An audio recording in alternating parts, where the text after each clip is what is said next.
Salam sejahtera untuk para siswa semua. Bagaimana kabar Anda semua? Mudah-mudahan kita selalu diberikan kekuatan, kesehatan ya. Bersyukur pandemi sudah berakhir. Kita selalu gunakan kesehatan yang diberikan ini untuk berbuat kebaikan. Dan sebagai pelajar tentu saja kalian berusaha untuk belajar sebaik-baiknya. Pada kesempatan kali ini, Bapak ingin membahas lebih utuh ya mengenai perbedaan permutasi dan kombinasi. Tidak jarang ini pada bagian peluang ya, salah satu KD-nya adalah perbedaan permutasi dan kombinasi. Kadang-kadang kalau kita mengerjakan soal, kita seringkali keliru. Ini termasuk yang mana permutasi atau kombinasi. Nah, materi kelas 12 semester ganjil nih ya. Oke, kalau sudah kita lanjutkan. Sebenarnya permutasi itu ada 4 ya kan. Sebelumnya sudah kita pelajari ada permutasi unsur berbeda, ada permutasi dengan unsur-unsur yang sama, ada permutasi berulang, ada permutasi siklis. Sedangkan untuk kombinasi cukup satu aja. Nah, pada pembahasan kali ini kita lebih menekankan pada permutasi dengan unsur berbeda dengan kombinasi. Sedangkan kenapa yang lain tidak dibahas di sini? Karena soal-soal permutasi siklis, permutasi berulang, atau permutasi dengan unsur yang sama itu soalnya mudah diidentifikasi. Begitu lihat atau baca soalnya, oh ini permutasi unsur yang sama. Nah, makanya kita lebih fokus ke apa perbedaan antara permutasi dan kombinasi ini ya. Nah, secara garis besar, nah permutasi itu adalah cara menyusun unsur-unsur atau elemen-elemen dengan memperhatikan urutannya. Nah, dengan memperhatikan. Nah, kalau permutasi itu. Sedangkan kombinasi adalah penyusunan unsur-unsur atau elemen-elemen tanpa memperhatikan urutannya. Jadi pada kombinasi ini diabaikan urutan. Nah, apa yang dimaksudkan dengan urutan? Nah, begitu kan yang jadi permasalahan. Karena di sini berbentuk kata-kata aja. Kalau permutasi dengan memperhatikan urutan, sedangkan kalau kombinasi tanpa memperhatikan. Oke, supaya lebih jelas lagi, kita bahas dalam soal sehari-hari ya. Ini biasanya kombinasi permutasi itu kita sering menemukan contoh yang termasuk memperhatikan urutan. Misalnya bilangan ya. Bilangan 1, 2, 3, 123. Tentu dia akan berbeda dengan 321 atau 213 atau yang lainnya. Nah, letaknya di depan atau nomor 2 atau nomor 3 itu akan sangat berbeda. Jadi dia urutan itu sangat penting. Makanya dikatakan ini urutan diperhatikan. Oh, ini permutasi. Contoh lain, kita punya PIN ATM ya, biasanya terdiri dari 6 angka. Kita sederhanakan aja, ambil contoh misalnya PIN kita AB12. Orang lain tentu beda. BA12, dia sudah beda. Ya kan? Tidak mungkin dianggap sama. AB dengan BA berbeda. Yang paling sering kita jumpai nomor kendaraan bermotor, mobil, motor, kan tidak ada yang sama. Nah, itu prinsip-prinsip urutan diperhatikan. Itulah soal-soal kategori permutasi.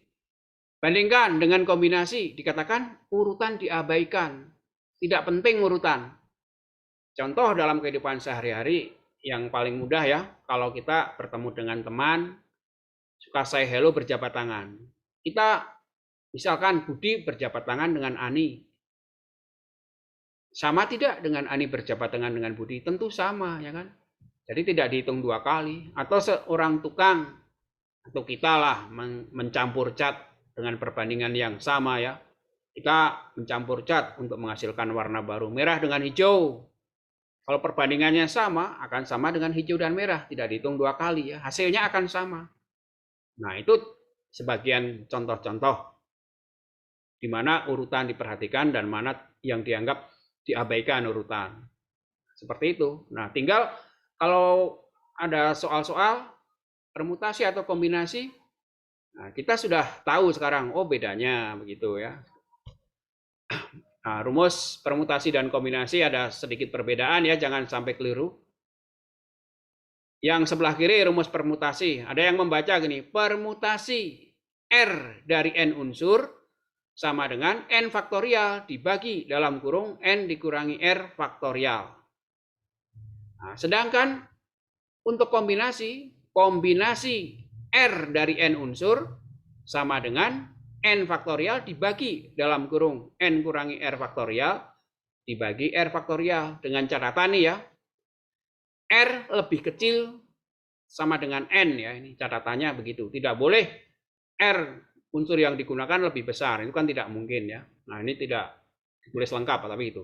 Nah, dalam buku-buku kadang-kadang ada yang menulis kombinasi itu C, ada yang pakai K ya, mungkin masih diadopsi dari bahasa Inggris. Tentu ini tidak menjadi persoalan ya.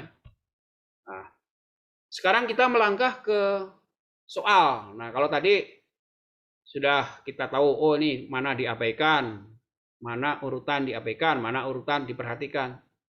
Nah, kalau kita menghadapi soal, di mana soal-soal itu dicampur ya, tidak secara spesifik dibedakan, oh ini permutasi atau ini kombinasi, kita harus bisa menentukan. Nah, kita pilih soal ini apakah permutasi atau kombinasi. Contoh nomor 1 ini. 10 orang finalis lomba mata pelajaran akan memperebutkan juara 1, juara 2, dan juara 3. Ada berapa banyak posisi juara yang dapat terjadi dari 10 orang tersebut ya. Tentu banyak nih ya. Nah, katakanlah 10 orang itu ada yang juara 1, juara 2, dan tidak boleh ada yang sama ya ini ya, juaranya sama, tidak boleh. Nah, kita bahas nih. Misal 10 orang tersebut A, B, C, D, E, F, G, H, I, J. Nah, 10 orang ya. Jika juara satunya A, juara 2-nya B, C juara 3. Nah, kalau kita urutkan A, B, C ya, A juara 1, B juara 2, C juara 3. Bandingkan kalau juara satunya itu B, juara 2-nya C, juara 3-nya A, atau yang lain. Sama tidak ini? Urutan ini penting tidak? Jelas penting. Misalnya juara 1A itu hadiahnya 1 juta, tidak akan mau kalau dianggap sama dengan C yang juara 3. Nah, sehingga urutan di sini diperhatikan. Berarti soal ini adalah soal tentang permutasi. Nah, penyelesaiannya N-nya ada 10 nih N-nya. Karena orangnya 10. R-nya berapa? Digunakan berapa? Karena dipilih 3, maka R-nya 3. Ya, sehingga kalau kita pakai rumus tadi yang diberikan, permutasi 3 dari 10, N-nya 10, N-nya, R-nya 3, nah ini harusnya pakai faktorial nih ya, 10 faktorial bagi 3 faktorial, maka 10 faktorial dibagi 10 kurang 3 faktorial, sama dengan 10 faktorial dibagi 7 faktorial. Nah, 7 dicoret faktorialnya ya, jadi tinggal 10 kali 9 kali 8, ada 720 cara atau kemungkinan yang berbeda ya, gitu ya. Nah, jadi ini soal kombinasi.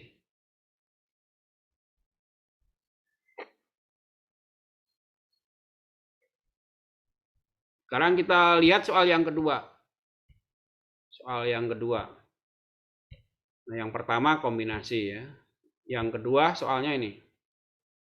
Dari 8 orang atlet bulu tangkis akan dibuat tim ganda putra.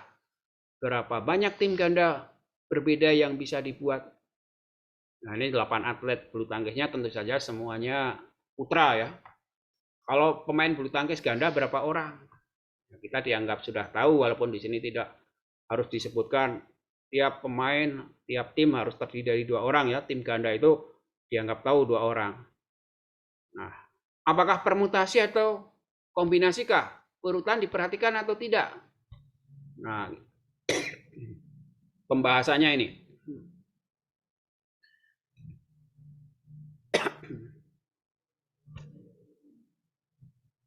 Misal, ya, misal 8 orang tersebut A, B, C, D, E, F, G, H.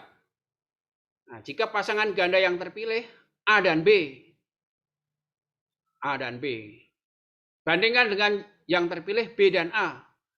Nah, jelas di sini A dan B sama dengan B dan A. Nah, orang yang Ani dengan Budi akan sama dengan Budi dengan Ani. Maaf, ya ini ganda putra, jadi pasti bukan Ani. Misalnya Argo dengan Budi pasti akan dianggap sama dengan Budi dengan Argo. Ya, misalnya A dan B sama dengan B. Inilah urutan diabaikan atau masuknya kombinasi. Sehingga N-nya adalah 8, R-nya 2. N faktorial dibagi N kurang R faktorial kali R faktorial. 10 faktorial dibagi 10 kurang 2 faktorial kali 2 faktorial. 10 faktorial dibagi 8 faktorial kali 2 faktorial. Coret-coret, tinggal 10 kali 9 bagi 2. Berapa? Tinggal 5 kali 9, 45. Ya, begitu ya, 45 hasilnya. Jadi ini termasuk soal kategori kombinasi, karena urutan tidak diperhatikan. Oke, kita lihat soal yang lain. Biar lebih jelas nih. Nomor 3. Dalam suatu pertemuan terdapat 9 orang yang saling berjabat tangan. Berapa banyak jabat tangan terjadi pada pertemuan tersebut? Nah, ini sudah dibahas tadi ya, jabat tangan itu urutan tidak penting, tidak dihitung 2 kali. Saya berjabat tangan dengan Anda, sama aja Anda berjabat tangan dengan saya 1 kali ya, sehingga ini kombinasi. Nomor 4. Dari 6 orang guru di suatu sekolah akan dibuat dan dipilih 3 orang, di mana 1 orang sebagai ketua, 1 orang sekretaris, dan 1 orang sebagai bendahara. Berapa banyak kepengurusan berbeda yang bisa dibuat? Nah, kayak kejuaraan tadi, ketua, sekretaris, bendahara, katakanlah ketuanya adalah A.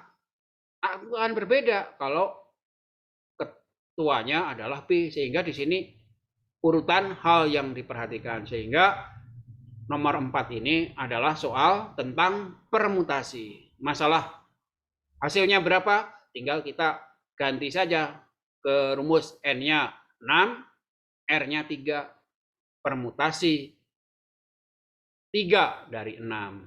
Nah, mudah-mudahan yang Bapak jelaskan ini akan